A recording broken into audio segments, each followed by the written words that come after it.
Warm welcome to you. My name is Jérôme Duberry. I'm the Executive Education Academic Advisor at the Geneva Graduate Institute. I'm leading our one-year-long program on diplomacy, negotiation, and policymaking. This program aims to make you a key player on the international stage. It unpacks contemporary practices in international relations to give you the knowledge, the skills, the abilities to engage with governments, businesses, and nonprofit organizations. This program will allow you as well to experiment with innovative tools to sharpen your negotiation and mediation skills, as well as to gain a solid understanding of the changing diplomatic and policy spheres, which is the focus of our session today. This program allows you as well to develop and expand your professional network in international Geneva and to build bridges with experts from businesses, civil society, academia, and governments, which is also one of the key focus of our discussion today around protocol.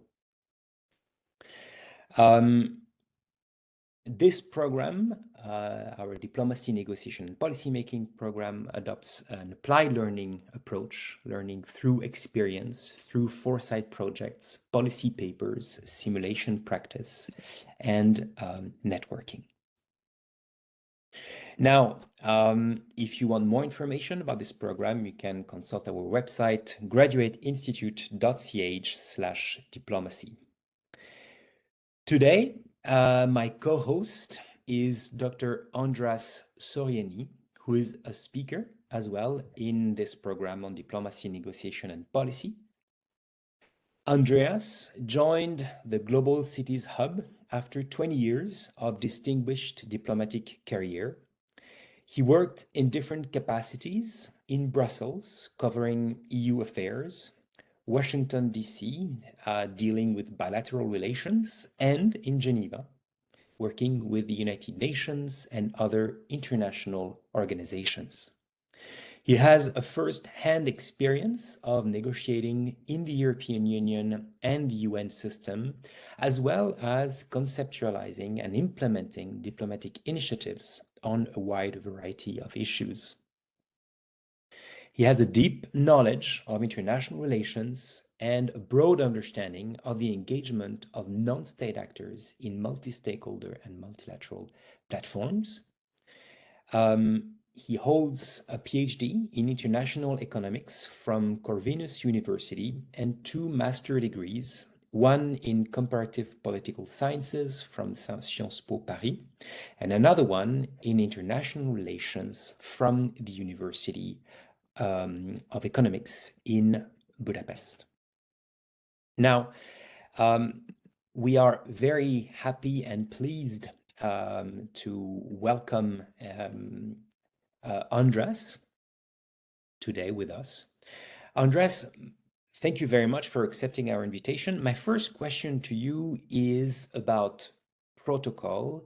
What do we mean when we talk about protocol? What is it for you, diplomatic protocol?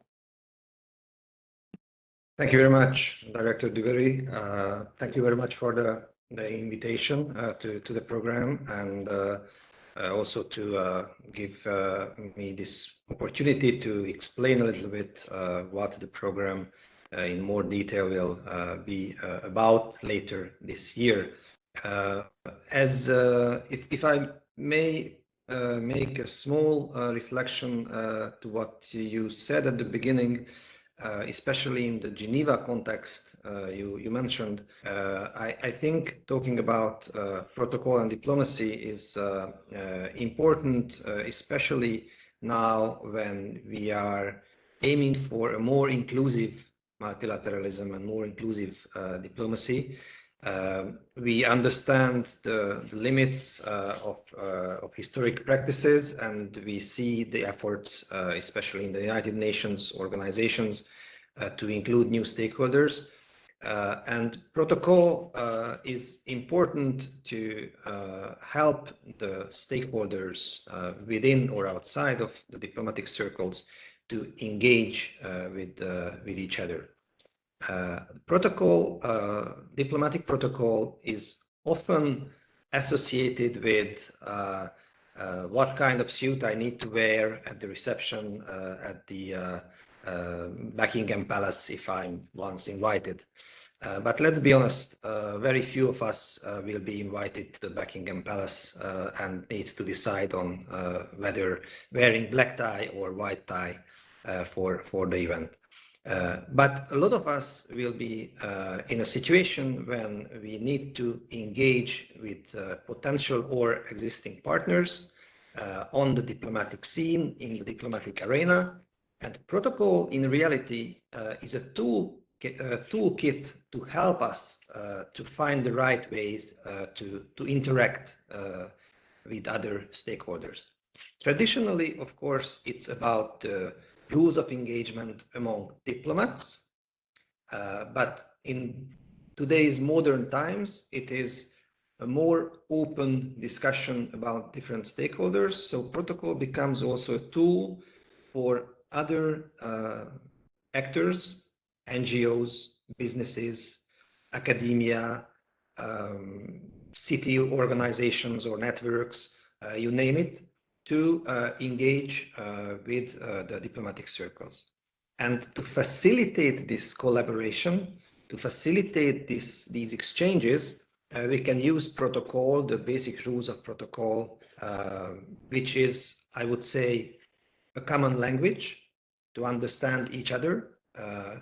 It's a set of principles we all agree on, and by aligning to these principles, we create trust among the partners. And it's also the set of rules and procedures, especially in multilateral diplomacy. Here in Geneva, with all the different international organizations, for example, it is very, very important to be aware of the existing rules and procedures. Otherwise, we cannot understand what are the points where we can engage and how we can inject our ideas, how we can exchange with the partners in the different multilateral scenes. Protocol is also a toolkit to facilitate communication, and obviously communication is the basic way of delivering our messages and exchanging our informations. And when talking about communication, we have to understand that communication is the key to give the right messages to the right people. And here again, protocol comes to the picture, because protocol helps us to identify, for example, in the diplomatic circles, who are the right people to talk to. But protocol is also a helping tool to use the right language and giving the impression or delivering the message that we are talking the same language, so we are part of the same group of actors, and therefore there's a mutual trust to work with. So for me, once again, protocol is important for all the actors in the international arena, and really we are talking now mostly about diplomats, but protocol is as important in some cultures in the business sphere. There are huge differences of historical and cultural background of engagement in the business sector, for example, in different countries or in different cultures. Protocol is also part of that word, because some of the big companies has their own protocol departments who once again use protocol to facilitate the engagement among the business partners.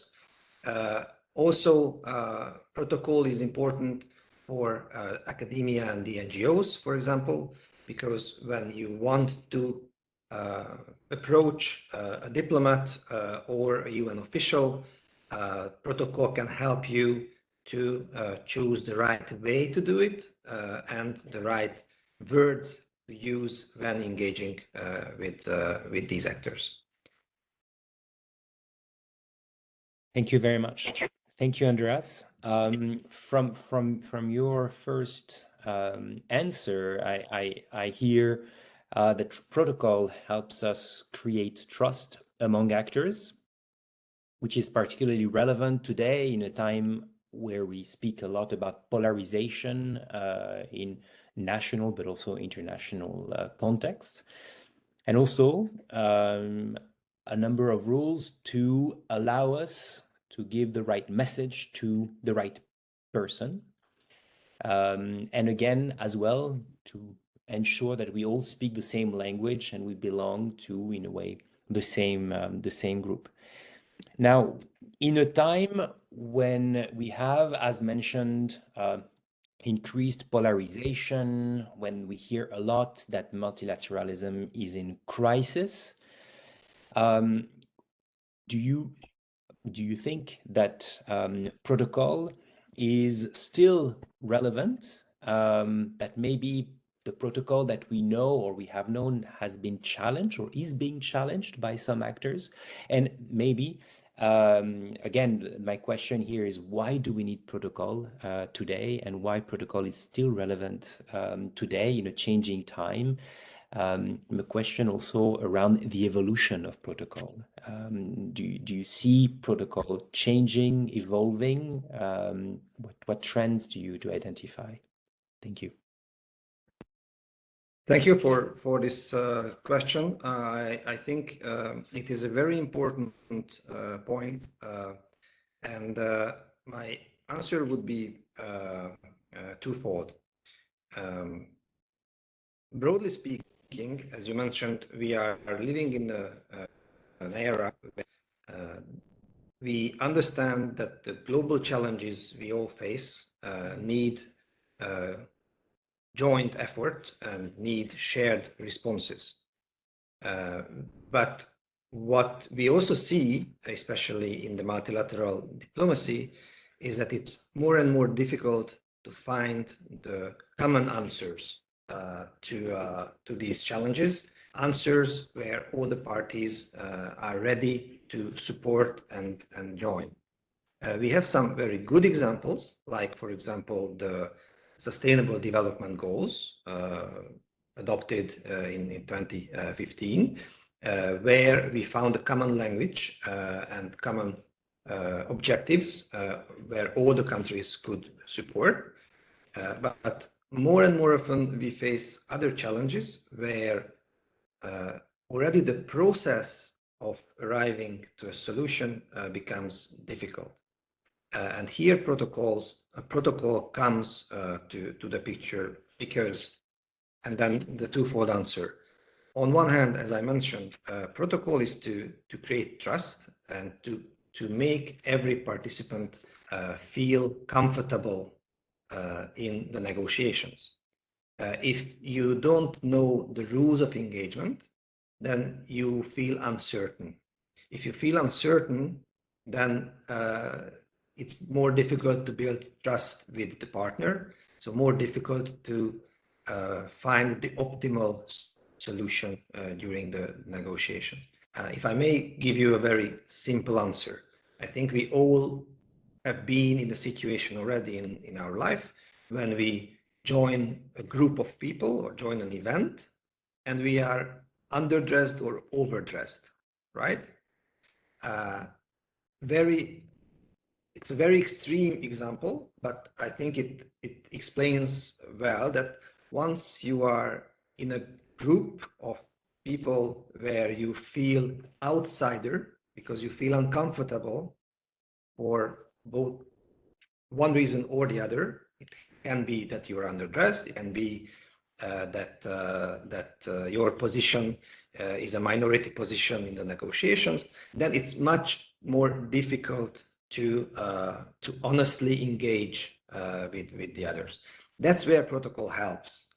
When you are invited to an event and you see the dress code, it's not because the organizer is picky and wants everyone to wear a green tie. It's to help the participants to feel equal and comfortable at the event. So protocol has even more importance in periods when tensions are high. And now we see in every areas of diplomacy that tensions are high, geopolitical shifts are creating uncertainties, the global challenges like climate change and its effects create uncertainty in a lot of different areas.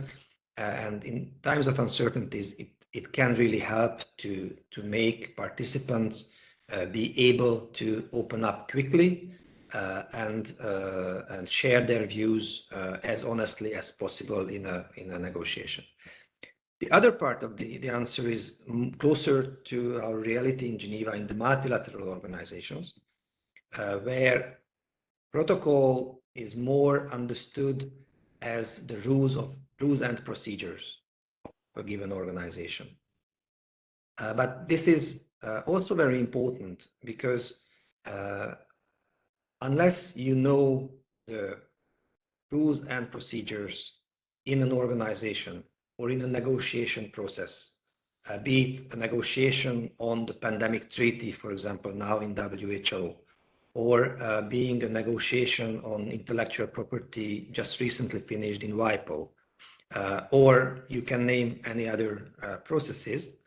If you don't know the rules and procedures correctly, you can find yourself in a situation when you don't have the possibility to express yourself, or you prepare in the wrong way to express yourself. I give you, once again, a very easy example. If you think that everything in the United Nations happens as it happens at the United Nations General Assembly in New York, where heads of states and governments speak on the podium as long as they want, then you are on the wrong path. Okay? There are several international organizations where your time in speaking from your microphone is limited. In some extreme cases, like for example the UPR process in the Human Rights Council, you can end up with a speaking slot of my shortest in my life was 55 seconds, so less than a minute. Okay, if you don't know the rules, you will have 55 seconds at that day because of the number of speakers on the list. You can end up saying your opening remarks, welcoming everyone, and not having time to deliver your message. So protocol, in that sense, is overwritten by the rules and procedures because you have to forget all the protocolaire announcements at the beginning, welcoming the chair, the president, the ambassadors, and so on. And you have to go directly to your message because in 1 minute you can only deliver a very short message. So in bilateral or in multilateral sphere, to knowing how to behave, how to engage, and what are your options to convey your message is key to be effective, and it's key to be successful in reaching your objective in the negotiations. Thank you, András. I hear this point, the trust versus uncertainty, and the fact that protocol allows us to share common rules of engagement.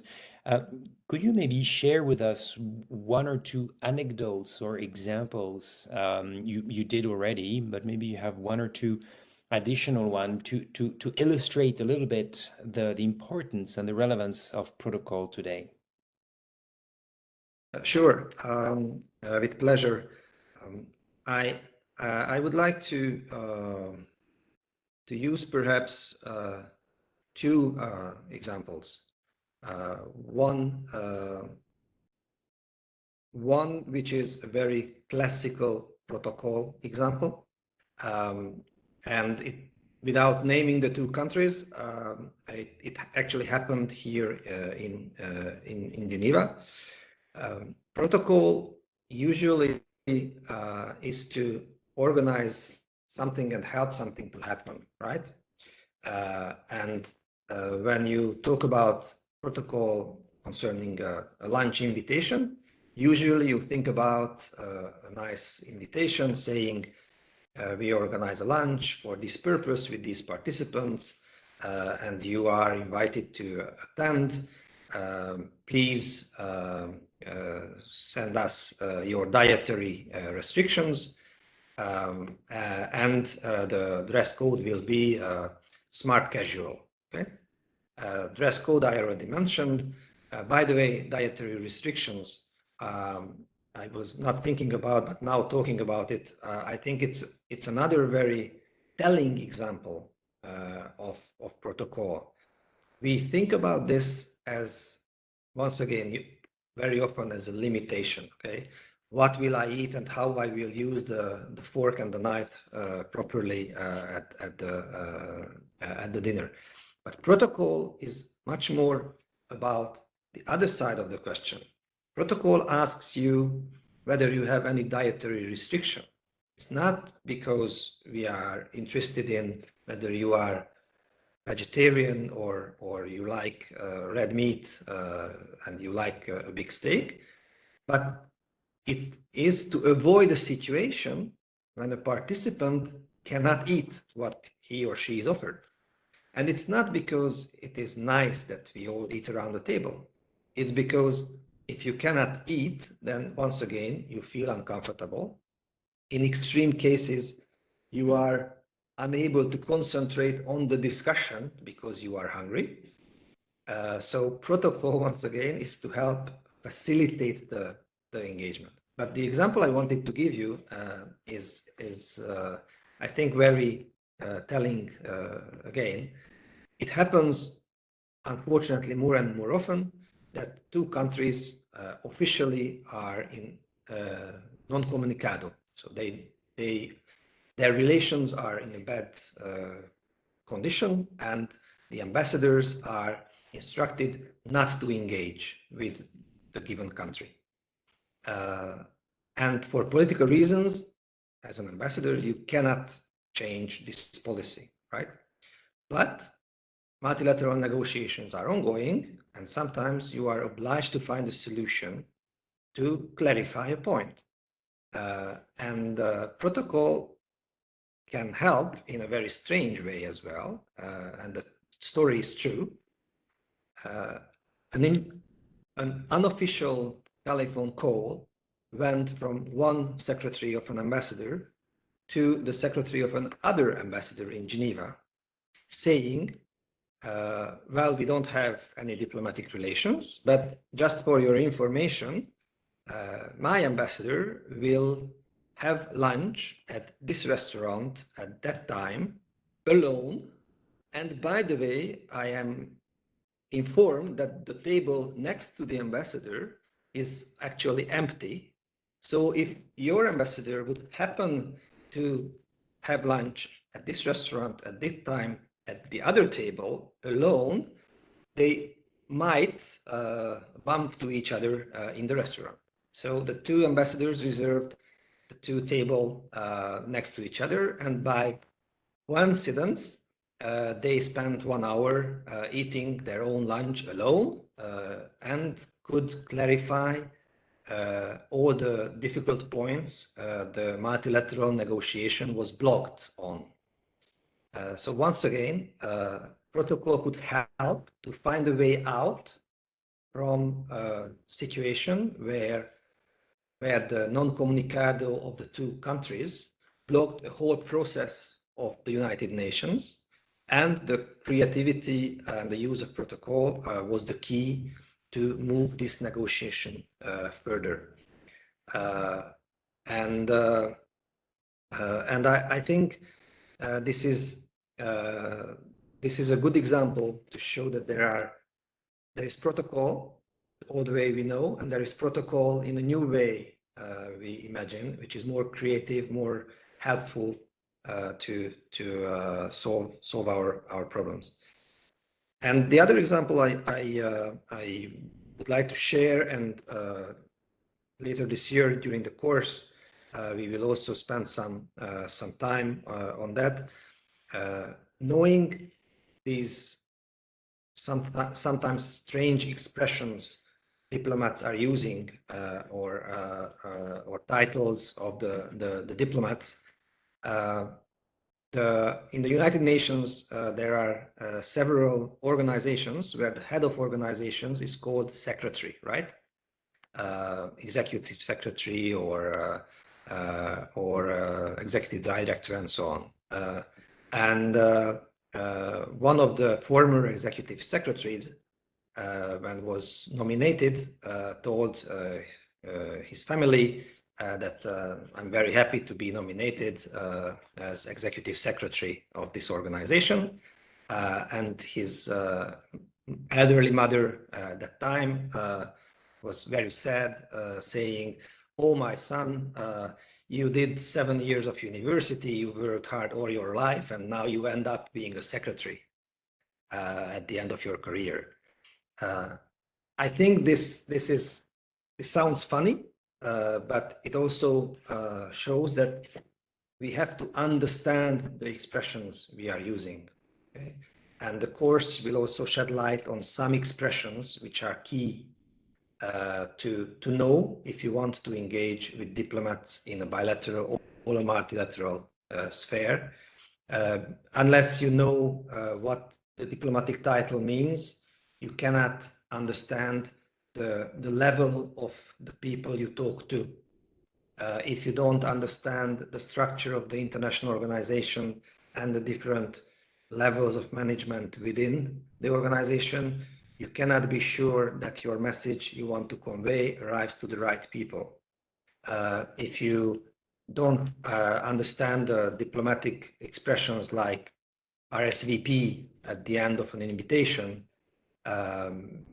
and you don't answer to the invitation because you think you were invited and you don't have to do anything, you can end up at the door and the doorman will say, "Sorry, you are not on the list because you did not RSVP." So there are really expressions which shows that you are an insider. If you address the ambassador the right way, it will create trust in the ambassador's mind that you know who you are addressing, you know that he's representing his country, you know how to deal with people in this circle. And once again, it is often looked at as a diplomatic game, but it's more and more true in other areas of the life, right? Big foundations, businesses, a lot of other actors and stakeholders on the international stage use these methods of engagement, and you can make big mistakes addressing the CEO of a company the wrong way, as you can do the same big mistake addressing the head of a delegation of a nation, of a country, if you do it the wrong way. So once again, protocol, knowing protocol, and I want to emphasize, I'm not talking here about knowing the difference between French style or English style seating at the reception. Okay, it's unless you are the protocol director, you don't have to know it. But knowing the basics, the useful parts, which helps you to better engage, to deliver your message more successfully, those are the points you have to learn from protocol and that you can use from protocol to make your business or your NGO or your diplomatic mission more successful. Thank you, Andreas. Thank you, Andreas. Talking about the role, the increasing role of businesses and NGOs, maybe also the world of science, what would you recommend to these non-state actors? if they were to come to you and say, hey, we want to engage with governments, with missions in Geneva, with ambassadors, we want to understand their position, maybe try to influence some of the discussions, for example, on trade, or what are maybe some either best lessons learned or some recommendations that you would give to these actors? You touched upon a very, very important question, and I hope that the course later this year will also be an opportunity to answer it more in detail. But my short answer would be you need to understand the institutional framework you are working in or engaging in. You'd better know the basic diplomatic rules, be it the ways of communication, from how modern times email replace the not-verbal verbal notes of the past, to understand that their diplomacy is developing, but still a conservative business. So I would not say that diplomats don't use the smartest technologies. Of course they do. Of course, WhatsApp is a normal way of communication today, which was unimaginable 10, 15 years ago. But addressing a diplomat or an ambassador on his WhatsApp number, unknown, saying, "Hi, Mr. I would like to present my NGO or organization," believe me, it will not work. So you'd better learn the traditional ways, what is expected from any actor to engage with a diplomatic mission. Don't forget, diplomatic missions are representing their sovereign countries. And after learning the basics of protocol in that sense, you also need to put a lot of emphasis on using the right tools to convey your message. Once you established the connection, once you establish the relationship with diplomats or international organizations, and once you identified the way or mean to engage on the topic you are interested in. Most of the non-state actors engage usually in one very specific area. So the rules and procedures you have to learn is rather limited, because it's limited to the organization or to the topic you are engaging. But most of the non-state actors, if they are active, will engage during their work with a lot of different diplomatic missions.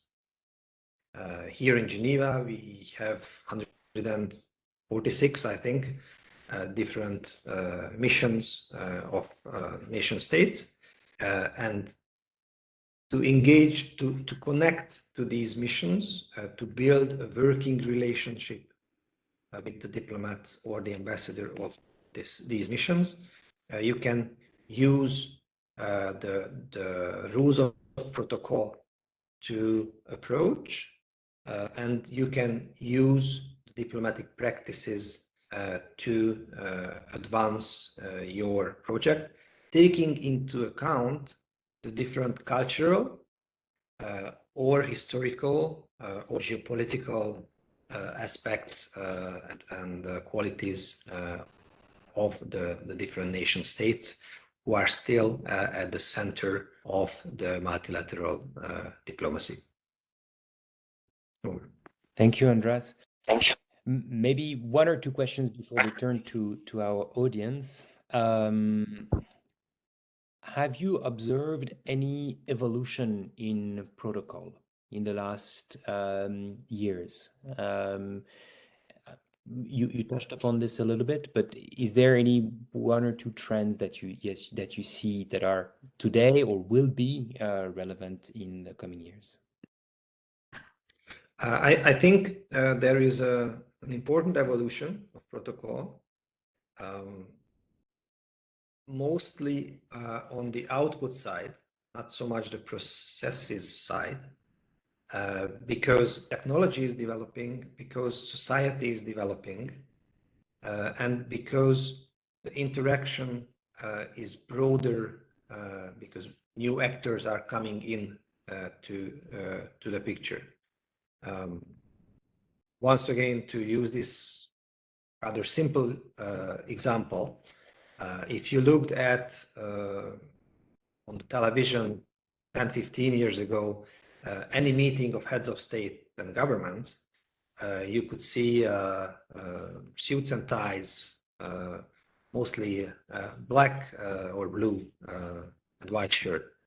10-15 years ago, it would have been more or less improbable that heads of state are shown by camera with tieless shirts, right? While today, just recently at G7 or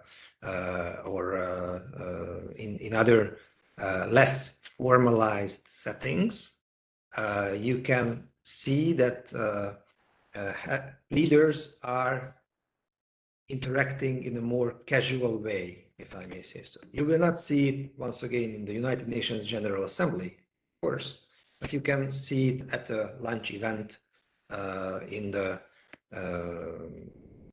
French provincial city of Biarritz, to give you an example. So protocol needs to evolve with these habits, right? Communication-wise, I also mentioned to you that, of course, new technologies are used, but a WhatsApp message will never be an official position of a country. So if you want to understand what is the official line of a country, because your work is to engage with that country, to present your project or your policy to this country, you have to understand also what are the official ways of communication. What is a NV, okay, note verbal, and just for the funny story, to closing to the end, it happened to me that a young colleague in the ministry wrote a cable. Once again, cable. Why is it a cable? Because at that time when the expression was started to be used, communication was different, right? To present a position of my country to an organization in Geneva. So we sent a note verbal, which is a written document, contrary to its name, to the organization, and reporting it back to the capital. We presented our position by a note verbal, verbal note. And then the angry answer from the capital, from this young officer, was, we made it very clear, you have to present the position in writing. Okay? So even with beginners in diplomacy, can happen that you don't understand an expression correctly. And I come back to the beginning of my intervention, that protocol is to help to understand, to feel comfortable and ease the conversation. So we have to learn the basics of the expressions. Otherwise, we will not understand each other. And then it's another layer of diplomacy. What expression means what exactly in diplomatic terms, why diplomats are negotiating words for hours, and how it can once again advance the common goal to find a common solution. And protocol is also evolving because the group of actors is changing. Once again, a new example, cities are engaging more and more on the international scene. Of course, city leaders, mayors are not diplomats. The way they interact among themselves is different from the way they interact with their nation state representatives or as they interact with international organizations, for example. So protocol needs to follow these developments and help all the participants to understand each other while keeping some of the traditional ways of engagement to make sure that that the event you organize is successful, to make sure that the participants of the event feel comfortable, make sure that the negotiation you are facilitating is advancing at the right pace to reach an agreement at the end. Negotiation techniques are often based on protocol functions, but also to organize in more rare cases, for example, the engagement of a high-level dignitary, and to make sure that the high-level dignitary will accept your invitation or engage with you and make your work more successful by his or her presence, for example, in the room at the event or in the negotiation. I hope I answered you. You did. Brilliantly. Thank you very much. Thank you, András. I can already see a couple of questions, and I could read them, but maybe it would be more interesting and dynamic to give you the floor. I see, for example, a question from Miss Renard, Elena Renard.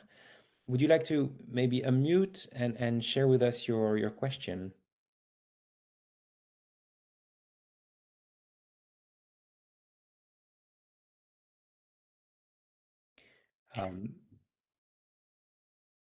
I don't know if you can do that, maybe not. So if you cannot, okay. You cannot unmute. Let me check if I can do that. I've managed to unmute myself. Good. Thank you very much. Thank you for this opportunity to learn more about protocol in diplomacy. As I wrote down in my message, I come from the private sector, from the tech sector. I work for Oracle, and previously I worked for Fortinet and cybersecurity. So I'm assisting C-level executives and protocol, all what André said sounds familiar to me, is just a little different. So I wanted to learn more about different types of protocol, and I'm very satisfied about this webinar. Thank you very much. So my question is, everybody talks about digital transformation, AI, all this stuff. It's a very popular topic nowadays. So I would like to know how you guys in diplomacy see digital transformation, how all these technologies, new for some, but very old for others, impact diplomatic protocol or protocol in diplomacy. Thank you very much, Elena, for this great question. I think it's in the same vein as the question of how protocol develops, because digital transformation is a question which arises at least in two different aspects of protocol. One, the new digital tools change the way of interaction, change the regularity of interactions, change the speed of interactions, and changes the way of interaction in the sense that, for example, a webinar requires different preparations and setups. So protocol needs to be able to adapt to these new technologies, and whether heads of states or ambassadors are meeting in person in the room or online in a webinar meeting, protocol is in the background to make sure that you know who is speaking when, how long, and what is the agenda for negotiation. Theoretically, you could say the same thing, you write it on a paper and you do it online, but in reality, it's not, because the way of engagement changes. So protocol is an ever-evolving subject which needs to incorporate the new development. But digital transformation is also interesting from the point of view that diplomacy uses digital tools in the everyday work for communication, for analysis, for foresight, and trying to find more creative solutions.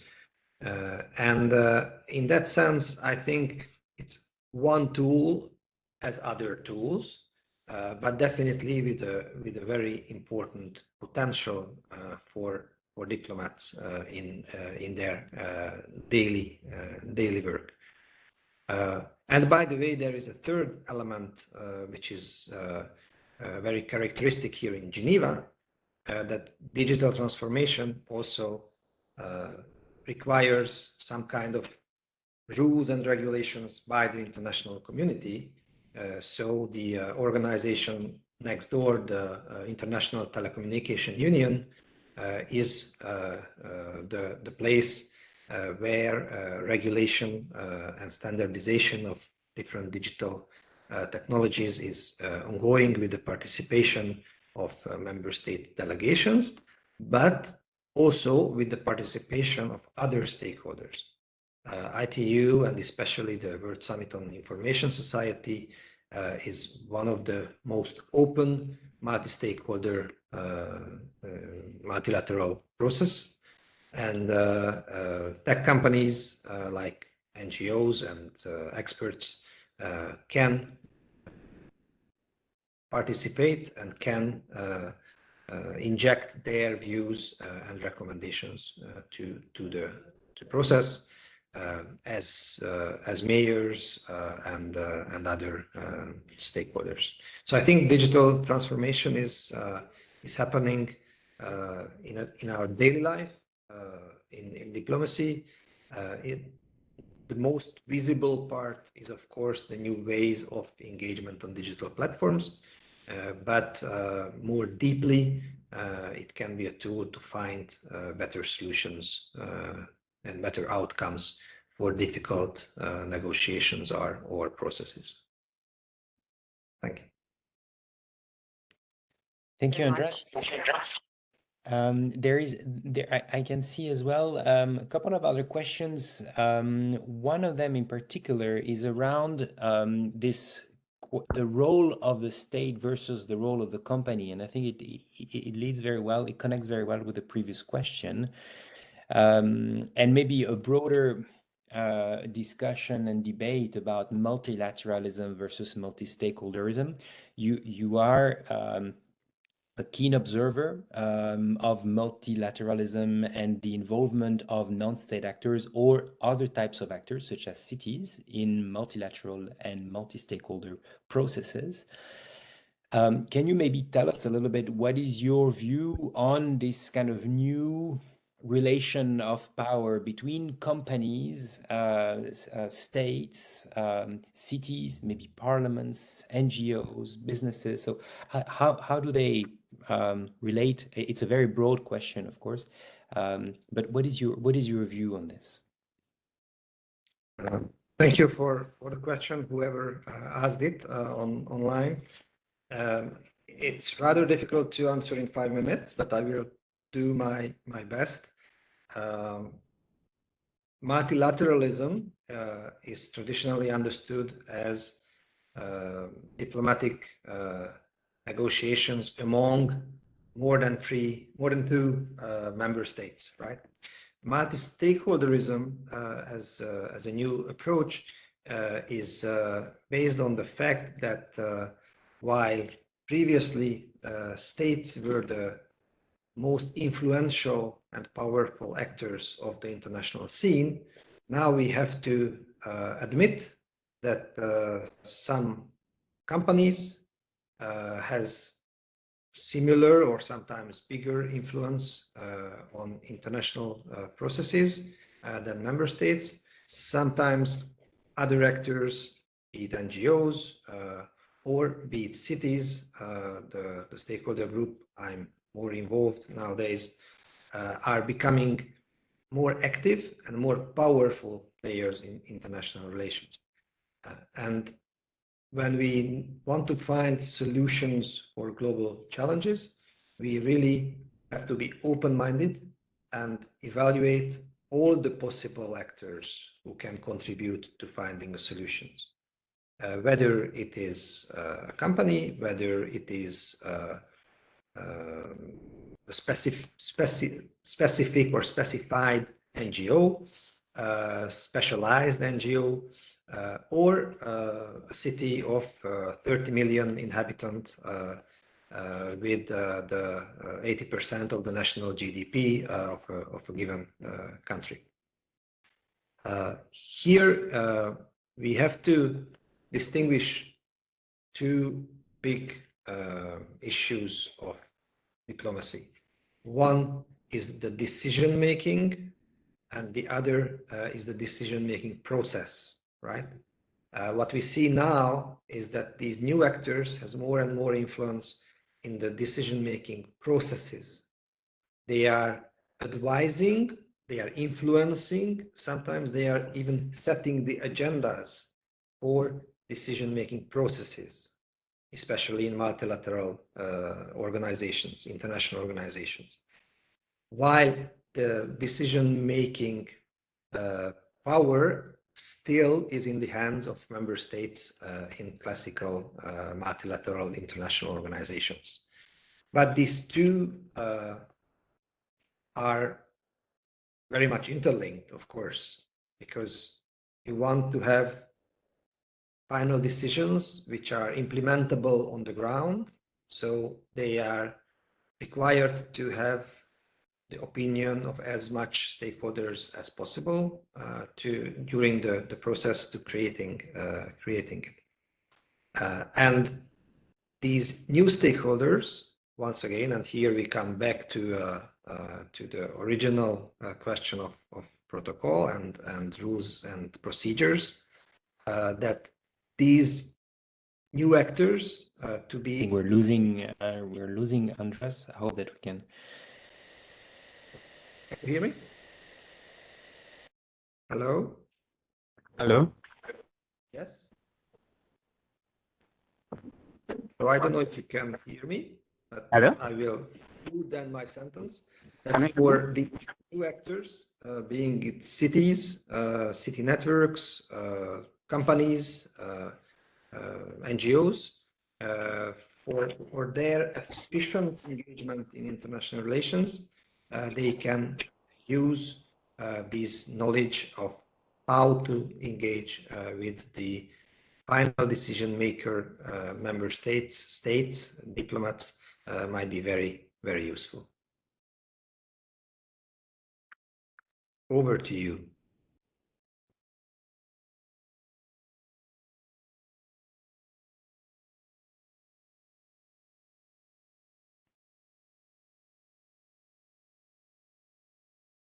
Hello. Yes, Cassian, we can hear you.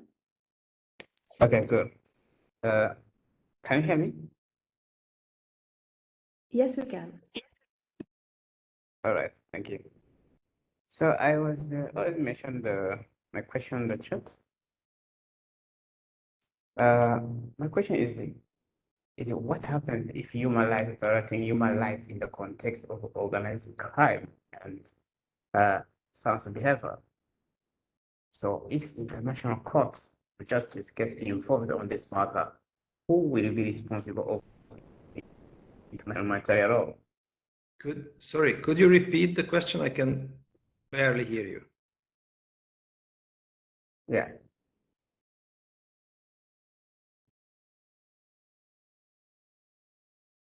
Or could you write it in the, and perhaps Grusha can.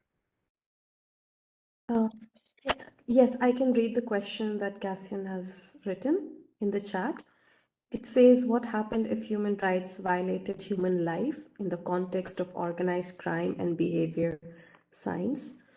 Who gonna get involved? As is mentioned, that there is no difference between the company and the state. If International Court of Justice gets involved on crime and terrorism of UNHCR Egypt against African refugees, migrants, traffickers, asylum seekers, who will be responsible for international humanitarian law? I'm not sure if this of the context of the webinar, but this is the question that Cassian proposed.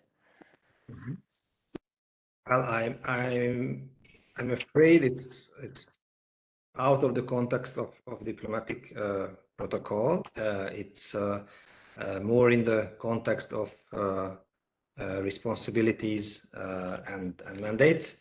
But to answer at least partially your question, in the United Nations system, for example, here in Geneva, the Human Rights Council is responsible for treating and dealing with the questions of human rights and human rights violations. The Human Rights Council is composed of member states, and these are the member states themselves who decide on the different questions in the forms of resolutions to answer these challenges. But if I understood the beginning of the question correctly, you made a reference to companies not being equal to states. I just want to make clear, perhaps I was misunderstood. I said that companies are becoming new actors of the international arena, but by no means I would say that companies are equal or equally responsible as member states in international relations, because by international law currently, these are the member states who engage in the multilateral diplomacy, and these are the member states who are the decision makers and the responsibility bearers in the international organizations, especially the United Nations system. I hope I clarified this point and answered the question. And with that, I would thank for your attention. And I don't know if, Grusha, you have any concluding remark. I think Professor Jeremy would have wanted to do that, but I think he got disconnected somehow. But seeing that it's 1:30, we could conclude. And thank you so much, András, for joining us. And thank you for everyone joining online for this webinar. Thank you very much. It was a pleasure, and hope to see some of you in person at the course later. Thank you very much. Bye-bye. Bye-bye.